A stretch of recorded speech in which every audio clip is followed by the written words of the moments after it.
माला जलपरी नदी के किनारे आग के पास आकर अपना शरीर गर्म करने लगती है और वो कहती है, आप मुझे पूरी घटना बताओ, आखिर क्या हुआ है?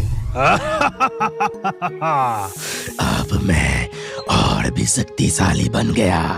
अपनी साधना से मैंने हिम शक्ति प्राप्त की है, लेकिन यह शक्ति पर्याप्त नहीं है। मुझे जल राज्य की रहस्यमयी लाल मणि चाहिए। मुझे अभी नील सागर राज्य जाना होगा।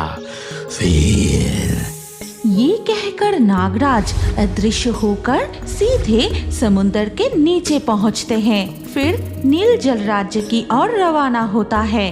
माँ देखो, हमारा नील सागर कितना सुंदर और मनोरम हो गया है। देखो, चारों ओर रंग बिरंगे शैवाल, मछलियाँ और समुद्री जीवों से भर उठे हैं। हाँ मणिमाला, तुम बिल्कुल सही कह रही हो। ये सब हमारे लाल रक्षा कवच मणि की वजह से संभव हो रहा है। नहीं तो सर्दी पड़ते ही हमारा नील सागर ठंड से फीका पड़ जाता।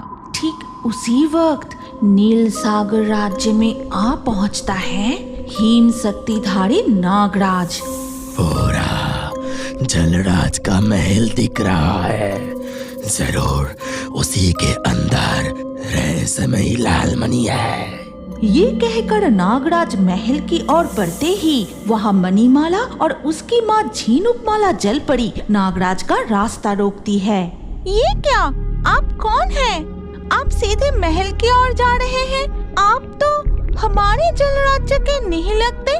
अपना परिचय दीजिए। मेरा परिचय धरती लोक में सब मुझे नागराज से जानते हैं, लेकिन नील सागर राज्य को हराने के बाद तुम सब मुझे सम्मान से हिमराज कहोगे। ये कहकर नागराज अपनी जादू की छड़ी से हिम शक्ति प्रयोग करता है और साथ ही साथ नील सागर का पानी बर्फ जैसा ठंडा हो जाता है। माँ, हमारे नील सागर का पानी अचानक इतना ठंडा कैसे हो गया? मुझे बहुत ठंड लग रही है, सहन नहीं हो रही। ऐसा लग रहा है मैं अभी बर्फ बनकर जम जाऊंगी। मणिमाला, तुम तुरंत महल के भीतर जाकर अपने पिता को खबर दो। हमें रक्षा कवच मणि को इस दानव के हाथ से सुरक्षित करना होगा।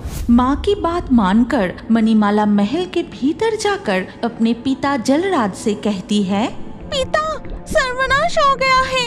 एक नागराज हम पर हमला कर दिया है।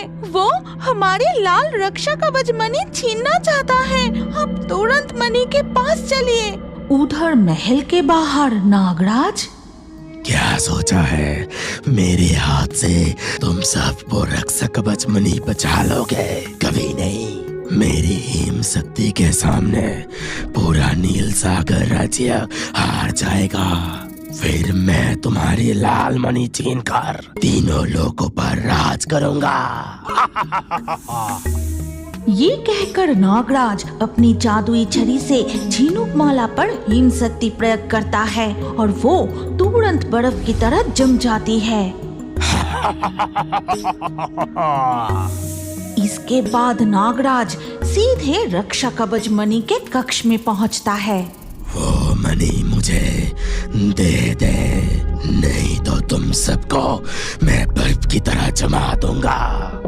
नहीं नागराज, ये मैं कभी होने नहीं दूंगा।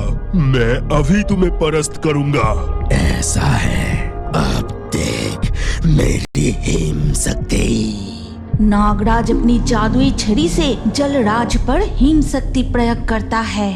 बेटी मणिमाला, ठंड में मेरा शरीर धीरे धीरे सुन पड़ रहा है। तुम अभी हमारे रक्षा कवच मणि लेकर यहाँ से भाग जाओ। लेकिन पिता, मैं इस हालत में आपको और हमारे नील सागर राज्य को छोड़कर कैसे जा सकती हूँ? कोई लेकिन नहीं। ये लाल मणि अगर नागराज के हाथ लग गई तो भूमि राज्य, जल राज्य और पाताल राज्य सब तबाह हो जाएगा। तुम अभी मणि लेकर भाग जाओ। पिता के आदेश अनुसार मणिमाला लाल मणि अपने हाथ में लेकर वहाँ से अदृश्य हो जाती है। नहीं नहीं, ये नहीं हो सकता। अब मैं पूरा समंदर नदी का पानी बर्फ बना दूंगा और उसके प्रभाव से बहुत तेज सर्दी गिरेगी। नागराज की हिम शक्ति के प्रभाव से स्थल भाग पर भी बहुत ठंड पड़ने लगती है और बर्फ गिरती है। कितनी ठंड है, सुबह से कांटा डाल रहा हूँ, एक भी मछली नहीं फंसी। अगर ये आग में नहीं जलाया होता तो अब तक मैं ठंड में जम ही जाता। अरे नदी का पानी इस तरह से हिल क्यों रहा है? तभी नदी के पानी से बाहर निकलती है मणिमाला जलपरी। अरे बाप रे, ये कौन है? क्या ये नदी के ठंड पानी में नहा रही थी? ए, कौन हो तुम? इतनी ठंड नदी के पानी में क्या कर रही थी? मेरी रक्षा करो, मुझे बचाओ। मैं मणिमाला जलपरी हूँ। हमारे नील सागर राज्य में एक नागराज ने हमला किया है। उसकी हिम शक्ति से समुंदर और नदी का पानी धीरे धीरे बर्फ हो रहा है और ये ठंड मुझसे बर्दाश्त नहीं हो रहा। जलपरी, लगता है तुम्हें बहुत ठंड लग रही है। जरा इधर आओ। नदी किनारे इस आग के पास खड़े होकर अपना शरीर गर्म कर लो। इसके बाद मणिमाला जलपरी नदी के किनारे आग के पास आकर अपना शरीर गर्म करने लगती है और वो कहती है, आप मुझे पूरी घटना बताओ, आखिर क्या हुआ है? अगर मैं किसी तरह तुम्हारी मदद कर सकूं। मणिमाला जलपरी मछुआरे के बेटे को पूरी घटना बताती है और सब कुछ सुनकर समझ गया, हमें अभी अग्निपरी को बुलाना होगा। सिर्फ वो ही तुम्हारी मदद कर सकती है। हे अग्निपरी, आप कहाँ हो? दर्शन दीजिए, मेरी सहायता कीजिए। वो नागराज मुझे ढूंढ रहा है। अगर वो मुझसे रक्षा कवच मणि छीन लेगा तो बहुत बड़ा संकट आ जाएगा। ये कहते ही उस आग से एक सुंदर लाल परी निकल आती है।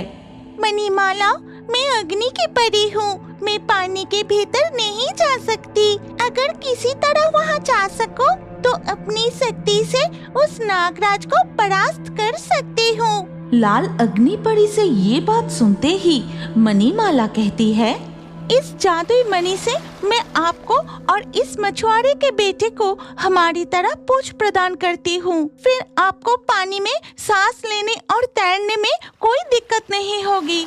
इसके बाद मणिमाला लाल मणि की सहायता से अग्निपरी और मछुआरे के बेटे को अपनी जैसी पूछ देती है। फिर वो तीनों नदी में डुबकी लगाकर सीधे नील सागर जलराज्य पहुंच जाते हैं। नागराज, तो तुरंत ये जलराज्य छोड़कर चली जा, नहीं तो अच्छा नहीं होगा। लाल मणि तुझे कभी नहीं मिलेगा। अच्छा, तो देखते हैं किसकी कितनी शक्ति है। ये कहकर नागराज अपनी जादुई छड़ी से लाल अग्निपरी की ओर हिम शक्ति प्रयोग करता है और अग्निपरी अपने हाथों से अग्नि शक्ति प्रयोग करती है।